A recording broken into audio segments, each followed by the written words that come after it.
Guys, അപ്പം എല്ലാവർക്കും നമ്മളുടെ ഒരു പുതിയ വീഡിയോയിലേക്ക് സ്വാഗതം. അപ്പം ഇന്നത്തെ സംഭവം എന്ന് വെച്ചാൽ ഇപ്പം ന്യൂസിലൊക്കെ കണ്ട് വാറൊക്കെ നമ്മൾക്ക് എഫക്റ്റ് ചെയ്യും, അതുകൊണ്ട് പെട്രോൾ വില കൂടുന്നൊക്കെ. അപ്പം ഞാൻ ഇപ്പോൾ കുഞ്ഞിനെ വിളിച്ചിരുന്ന് പെട്രോൾ അടിച്ചൊക്കെ അപ്പം ഞാനും പെട്രോൾ അടിക്കാൻ പോവാണ്. അന്ന് കൊറോണ ചൈനയിൽ വന്നപ്പോൾ നമ്മൾ വിചാരിച്ചത് അവിടെയാണ്, പക്ഷെ പറയാൻ പറ്റില്ല, ഏത് നിമിഷവും ലോക്ക്ഡൗൺ ഇവിടെയും വരാം. അപ്പം നമുക്ക് അതൊന്ന് സെറ്റ് ചെയ്യണമെന്ന്. പിന്നെ തൽക്കാലം ഇപ്പം നമുക്ക് ഈ കുട്ടനൊന്ന് സർവീസ് ചെയ്യാം. നമുക്ക് വെള്ളമൊക്കെ തീർന്നിട്ടുണ്ട്, നമുക്കിത് ഊരിയിട്ട് ജസ്റ്റ് ഒന്ന് പുതിയ വെള്ളം ഇട്ട് സർവീസ് ചെയ്യാം. നമുക്കിത് ഈ ടോപ്പ് പെട്ടെന്ന് ഊരാൻ കഴിയും, കണ്ടില്ലേ? ഇത് പെട്ടെന്ന് ഊരാൻ കഴിയും. എന്നിട്ട് നമുക്ക് ഇതാക്കണം ഈ സാധനം ഇതിൻ്റെ മുകളിൽ ഇങ്ങനെ അറ്റാച്ച് എടുക്കണ്ട, കണ്ടല്ലോ? ഇതൊക്കെയാണ് ഇതിൻ്റെ മെക്കാനിസം എന്ന് പറഞ്ഞ സാധനം കേട്ടോ. കൊള്ളല്ലേ, എന്തൊക്കെ ടെക്നോളജിയാണ്. നിങ്ങൾക്ക് കണ്ണിന് ഇങ്ങനെ ഡ്രൈനെസ്, സ്കിന്നിന് ഡ്രൈനെസ് ഒക്കെ ഉണ്ട്, ഇങ്ങനത്തെ ഒരു ഹ്യൂമിഡിഫയർ വാങ്ങി വെക്കണമല്ല. ഇത് വെച്ചതിന് ശേഷം സീരിയസ്ലി എനിക്ക് കണ്ണ് ഡ്രൈ ആകുന്നില്ല, സ്കിന്നിനൊക്കെ ഒരു തൊണ്ട ഒട്ടുന്നില്ല, ഏസിറ്റ കുറേ കാര്യങ്ങൾ ഈ ഒരു ഹ്യൂമിഡിഫയർ എന്ന് പറഞ്ഞ മെഷീനോട് നമുക്ക് ലാഭം ഉണ്ടാവുന്നത്. ട്രസ്റ്റ് മീ, എനിക്ക് എഫക്റ്റായി. സോ ഞാൻ ഇതിൻ്റെ ലിങ്ക് കൊടുക്കുന്നത് കാണാനും ഭംഗിയുണ്ട്. ഇത് പ്രൊമോഷൻ ഒന്നുമല്ല, പക്ഷെ എനിക്ക് ഇഷ്ടപ്പെട്ട കേസ്. ഓക്കെ, നല്ല അടിപൊളി സാധനം. ഞാൻ ഓണാക്കി കാണിച്ചതാ, ജസ്റ്റ് ഇവിടെ ഇങ്ങനെ തിരിച്ചത് ഓണാക്കുമ്പോൾ തന്നെ കണ്ടില്ലേ, പുക നല്ലോണം വരും പുക. നമുക്ക് ഇതിൻ്റെ ഇൻറ്റൻസിറ്റി ഇങ്ങനെ കൂട്ടാം. ഒരു തണുത്ത മിസ്റ്റാട്ടോ, കണ്ടില്ലേ? ഒരു തണുത്ത മിസ്റ്റാണ് ഇതിന്ന് വരുന്നത്. ഭയങ്കര രസമാട്ടോ കാണാൻ. ഒരു നല്ലൊരു രസമാണ്. നമ്മളെ ഒരു ഡീകോർ പീസ് ആയിട്ടും ഉപയോഗിക്കുക, ഇങ്ങനത്തെ ആയതുകൊണ്ട്. അല്ലാതെ നമുക്ക് ഉപയോഗിക്കണ്ടില്ല, നമുക്ക് അതിനനുസരിച്ച് അങ്ങോട്ട് വേണം ഒക്കെ ഇങ്ങനെ ഓണാക്കിയിടാം. പിന്നെ ക്ലോറിൻ്റെ വെള്ളം യൂസ് ചെയ്യണത് നമ്മൾ ഇടയ്ക്കിടയ്ക്ക് അതൊന്ന് ക്ലീൻ ചെയ്തെടുക്കണം. പിന്നെ ഇത് 24 hours അല്ല, അറൗണ്ട് എനിക്ക് 30-35 മണിക്കൂറോളം ഫുൾ വെള്ളമാക്കി കഴിഞ്ഞാൽ കിട്ടും കേട്ടോ. സോ ഇടയ്ക്കിടയ്ക്ക് വെള്ളം ചേഞ്ച് ചെയ്യണ്ട. ഗൈസ്, നമ്മൾ അൽഫി ഇവിടെ എന്തോ മെക്കാനിസം റെഡി ആക്കിയ. എന്താടാ ലൈറ്റ് കുരുങ്ങിപ്പോയി, ഒന്ന് ഓണാക്കി. അന്ന് ആമസോണിൽ വാങ്ങിയിരുന്നു കേട്ടോ. കൊള്ളാല്ലേ, നല്ല ജാറിലിട്ട് നല്ല ഭംഗിണ്ടാവും കേട്ടോ. എന്നിട്ട് ഈ ഫ്ലവേഴ്സ് കൂടി വെച്ച് കഴിഞ്ഞാൽ അടിപൊളിയായിരിക്കും. നമ്മളെ വാഷിംഗ് മെഷീൻ ഇവിടെ. ഇത് ഏതാ ഞാൻ അമർത്തേണ്ടത്? വാഷയാണോ നീ? കഴിഞ്ഞോ?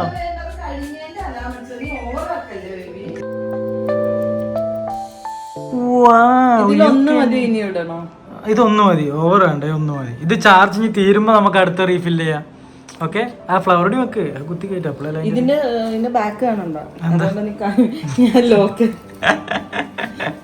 അഡ്ജസ്റ്റ്മെന്റ് ഓഫ് മൾട്ടിപ്ലിക്കേഷൻ ആണല്ലോ. അതൊന്ന് അവിടെ വെക്ക്, ആ സ്ഥലത്ത് വെക്ക്. ഇപ്പോഴാണ് അതിനൊരു ഭംഗി. സെറ്റ് കേസ്, നല്ല രസമുണ്ട്. ഞാനപ്പോൾ ഇതാക്കണം, കുറച്ച് ചെമ്മീൻ്റെ ഒന്ന് എടുക്കട്ടെ കേസ്. ഇത് അൽഫി ഉണ്ടാക്കിയത് കേട്ടോ. അപ്പോൾ ഓരോ ടേസ്റ്റാണ്, നല്ല സെറ്റ് ചെമ്മീനാണ് കണ്ടോ. എനിക്ക് ഭയങ്കര ഇഷ്ടമായി ചെമ്മീൻ.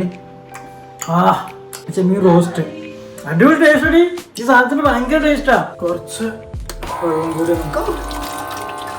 ഗൈസ്, അപ്പം ഞാൻ എൻ്റെ വാലറ്റ് മാറ്റി വിരമിക്കാനായിരുന്നു കേട്ടോ. കണ്ടില്ലേ ഇതിൻ്റെ കോലം നോക്കിയാൽ? ഇങ്ങനെ ആയിട്ടുണ്ട്. സോ നമ്മൾ ആണുങ്ങൾക്ക് എപ്പോഴും വാലറ്റ് വാങ്ങി തരുന്നത് ഇതുപോലെയുള്ള യുവതികളായിരിക്കും. സോ എൻ്റെ പുതിയ വാലറ്റ് കണ്ട ഇതിനകത്ത് കഴിഞ്ഞ വാലറ്റിൽ 3 സ്പേസ് ഉണ്ടായിരുന്നു. ഈ വാലറ്റിൽ കണ്ട എക്സ്ട്രാ ബാക്കിയായി സാലി.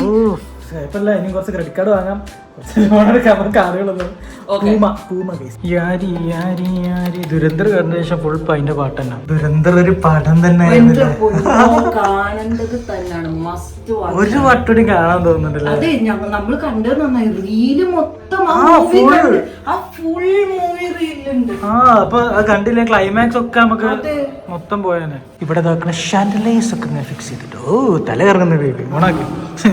ഞങ്ങള് പടം കാണാൻ ഏകദേശം 6 മണിക്ക് കയറിയിട്ട് ഓൾറെഡി റീലിൽ പറഞ്ഞു തന്നിട്ട് 11 മണിക്കാണ് കേസ് ഇറങ്ങിയത്. അത് വേറെ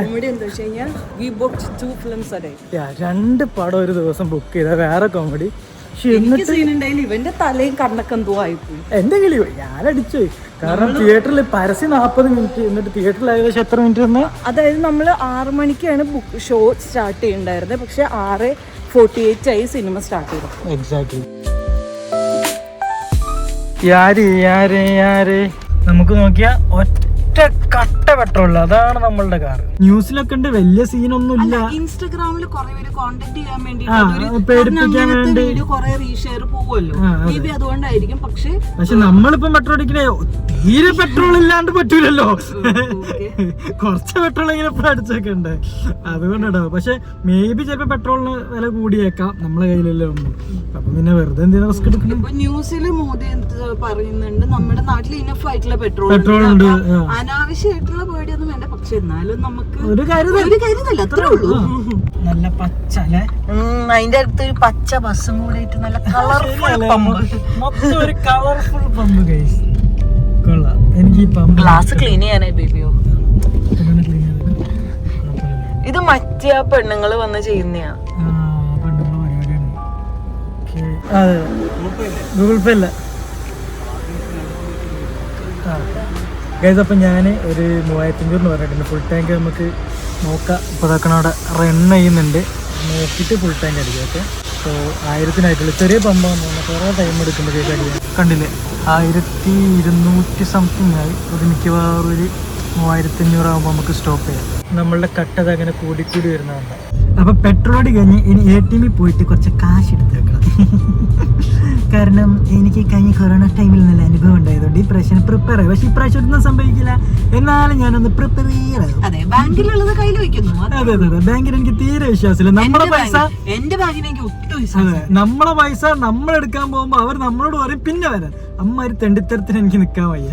ഗൂഗിൾ പേ ഒക്കെ ഇടക്ക് അങ്ങനത്തെ അത്യാവശ്യ സമയങ്ങളിൽ എല്ലാ ഗൂഗിൾ പേ ഒക്കെ സെർവർ ഡൗൺ. അതിനോട് ഞാൻ നിങ്ങളോട് പറയാണ്, എന്തായാലും പൈസ ബാങ്കിൽ നിന്നൊക്കെ എടുത്ത് കയ്യിൽ വെക്കണ ഏറ്റവും നല്ല കേസ്. ഓക്കെ, അപ്പൊ നമ്മൾ ATM-ലെത്തി. HDFC-ന്റെ ATM ആണ്. താങ്കളുടെ ഇന്ത്യൻ ബാങ്ക് ഇവിടെ നിന്ന് എടുക്കുമോ? എന്റെ ഇന്ത്യൻ ബാങ്ക് എടുത്താൽ എടുത്തു, എടുത്തില്ലെങ്കിൽ എടുത്തില്ല. എല്ലാം ഫെഡറൽ ബാങ്ക് ഉണ്ട്. ഫെഡറൽ ബാങ്ക് എല്ലാത്തിനും.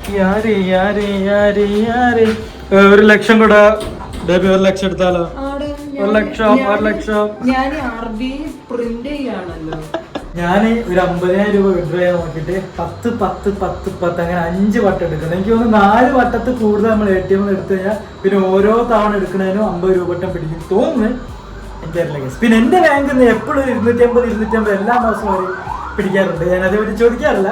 ചോദിച്ചു കഴിഞ്ഞാൽ അവരെന്തെങ്കിലും ഇംഗ്ലീഷിൽ പറയും. പിന്നെ നമ്മൾ എന്താ ചെയ്യും? ലക്ഷങ്ങൾ വരൂ. നമ്മൾ അൽഫിന്റെ ബാങ്കിൽ നിന്ന് എടുക്കുന്നത് ഇപ്പൊ ലക്ഷങ്ങൾ വരും. ഞാൻ എപ്പോഴും ആഗ്രഹിക്കും ബേബി, നമ്മൾ ഒരു 5000 രൂപ 10,000 രൂപ എടുക്കുമ്പോ അറിയാണ്ട് കൊറേ പൈസ കൂടെ വന്നു പോയാലേ എവിടെയാണ് ഇതിന്റെ പൈസ? കുറച്ച് തോനെ പൈസ കിട്ടി എന്ത് രസമായിരുന്നില്ലേ. പിന്നെ ഇവിടെ ഒരു മഹാനുണ്ട് ഗൈസ്, ഫർണിച്ചർ ഷോപ്പ് കണ്ടപ്പോ നിർത്തിയിട്ടേക്ക്. ഇവിടെ ഫർണിച്ചർ ഷോപ്പിൽ നിർത്തിയേക്കുന്നത്. ഞാൻ കൊറേ ഇങ്ങനെ ഓരോ സ്ഥലത്ത് ഇങ്ങനെ പോയി നോക്കുമ്പോ അവിടെ എവിടെ ഇരിക്കാൻ സ്ഥലമില്ല, എന്തെങ്കിലും കഴിക്കാൻ വേണ്ടി. പിന്നെ അവിടെ അൽഫാമും ഇല്ല. അൽഫിക്ക് അൽഫാം ഭയങ്കര ഇഷ്ടം, കണ്ടില്ല അൽഫി അൽഫാം. അപ്പം അത് ഇല്ല ഗൈസ്, എവിടെയും ഗ്യാസ് ഇല്ലാത്തതുകൊണ്ട് അൽഫാം ഇല്ല. അങ്ങനെ ഒരു പ്രതിസന്ധിയിലാണ് നിൽക്കുന്നത്. എന്റെ വീട്ടിൽ പിന്നെ കുഴപ്പമില്ല, അവിടെ സോളാറിന്റെ എല്ലാം ഇലക്ട്രിക്കലാണ് വർക്ക് ആവുന്നത്. സോ കുഴപ്പമില്ല. ഫർണിച്ചർ ഷോപ്പ് ആയിട്ട് എന്താ ബന്ധം എനിക്ക് മനസ്സിലായി. ഞാൻ ഇത് റെസ്റ്റോറന്റ് നോക്കിയപ്പോ എല്ലാം ഫുള്ളാണ്. സോ ഐത്തോട്ട് കയറി ഇരിക്കാൻ സ്ഥലം കണ്ടപ്പോൾ ഞാൻ നിർത്തിയത് തെറ്റാണോ? മണ്ടനാണ് ഗൈസ്. അപ്പൊ അൽഫി ബിരിയാണി വാങ്ങാൻ പോയതാണ്. നിക്കണ നോക്കിയ അച്ചടാ കൊറേ നേരം ഗൈസ്, നേരെ റോഡ് കുറിച്ച് നടന്നില്ല ഗൈസ്. അപ്പൊ നമ്മള് ഒരു ബിരിയാണി വാങ്ങിയിട്ടുണ്ട്, ബീഫ് ബിരിയാണി. അപ്പൊ ഇത് എന്താണ്, കാരണം കൊച്ചിയിലുള്ള ബിരിയാണി അതേ ഷോപ്പിലും എനിക്ക് തോന്നുന്നു ഇത് ഒരു മാഞ്ഞാലി ടൈപ്പ് ബിരിയാണിയാണ്. നമ്മുടെ നാട്ടില് കോഴിക്കോടൻ ഭാഗത്തിൽ വേറെ ബിരിയാണി ആണല്ലോ. ബിരിയാണിയുടെ ഒരു ഫാനാണ് ഞാൻ. എനിക്കിഷ്ടമാണ് കോഴിക്കോട് ബിരിയാണി, ഇഷ്ടമാണ് മാഞ്ഞാലി ബിരിയാണി ഇഷ്ടമാണ്. പക്ഷെ മാഞ്ഞാലി ബിരിയാണിക്ക് കോഴിക്കോട് ബിരിയാണിനൊക്കെ ഒരു സ്ട്രോങ് ഫ്ലേവർ ഉണ്ട്, സ്മെല്ലൊക്കെ ഉണ്ട്. പിന്നെ ഇവന് എന്താ, നമ്മുടെ ഞാൻ കോഴിക്കോട് പോയ പിന്നെയാണ് ശരിക്കുള്ള ഒരു ദം ബിരിയാണി കഴിക്കുന്നത് നമ്മുടെ ഇവിടെ. ഒബ്വിയസ്ലി പിന്നെ മാഞ്ഞാലി ബിരിയാണി എനിക്ക് ലൈക്ക് നമ്മൾ ചെറുപ്പം തൊട്ട് കഴിക്കുന്നതുകൊണ്ട് അതും എനിക്കൊരു വികാരം തന്നെയാ ബേബി. എനിക്കിഷ്ടമാണ് മാഞ്ഞാലി ബിരിയാണി, എനിക്ക് ഇഷ്ടമാണ്. അതേമാതിരി കോഴിക്കോട് ബിരിയാണി. എന്തായാലും അവിടെ പോയി ഇത് കഴിച്ചു നോക്കിയിട്ട് നമ്മൾ പറയാം. നമ്മളപ്പോൾ നമ്മുടെ പിളാറ്റിൽ എത്തിയിരിക്കുന്നു.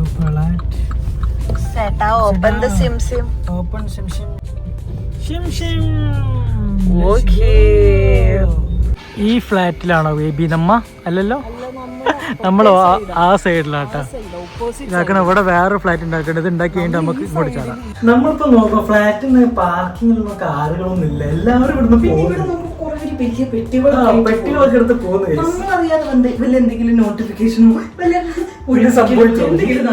സംഭവിച്ചോ ഇതൊന്നും മനസ്സിലാവുന്നില്ല. ഇതാണ് നമുക്കിട്ട് ബിരിയാണി. പണ്ട് നമുക്ക് ഇങ്ങനത്തെ അച്ചാർ ഇട്ട അതേമാതിരി ഒരു അച്ചാറുണ്ട് കേട്ടോ. അപ്പൊ ഇത് നെയ്ച്ചോറിന് സ്മെല്ലാട്ടോ വരുന്നത്. റെഡി 1 2 പ്ലേറ്റ് പൊട്ടിയേനെ. സാലിയോ ഞെട്ടിക്കൽ ബിരിയാണി വേണ്ട, ഇത്ര ഓവർ ബേബി. ബിരിയാണി കഴിച്ചോക്കട്ടെ. ഞാൻ വെച്ച് കൈ പൊള്ളിയതായിരിക്കും. ബിരിയാണി സ്മെല്ല് വരുന്നുണ്ട് കേട്ടോ. റൈസിലൊക്കെ ഞാൻ പറഞ്ഞില്ല ദമ്മായിരുന്നു തോന്നുന്നു. ദമ്മല്ലാന്ന് തോന്നുന്നില്ല, പക്ഷെ ടേസ്റ്റി ആണ്. കഴിക്കാം, ടേസ്റ്റ് ഉണ്ട്. ഓക്കേ അപ്പൊ നമ്മളെ ഷെഫ് ടേസ്റ്റ് ചെയ്യുന്നുണ്ട്. കമോൺ. ടേസ്റ്റ് ഇല്ലേ? അല്ലേ, കുഴപ്പമില്ലല്ലോ അല്ലേ? നല്ലുണ്ട് നല്ലുണ്ട്, എനിക്ക് ഇഷ്ടപ്പെട്ടു. അല്ലേ? ഓക്കെ.